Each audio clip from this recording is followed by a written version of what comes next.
Yo, what is going on? So this is how to fix Kling AI generator stuck at 99%. So first keep in mind that there might be free account limitations that are causing that problem. The glitch may be specific to free accounts. Consider upgrading to a paid account, as several users have reported that paid accounts worked fine without getting stuck at 99%. If you have some dirty prompts, remove any remotely explicit or offensive language from your prompts.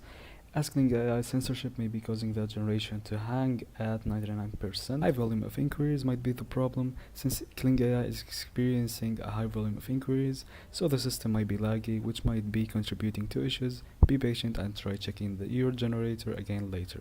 Important updates are being implemented, which may be causing temporary distributions. Keep an eye on the official channels for any announcements or potential fixes or any reports.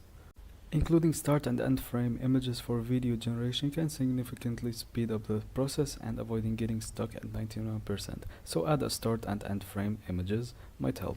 And that is it.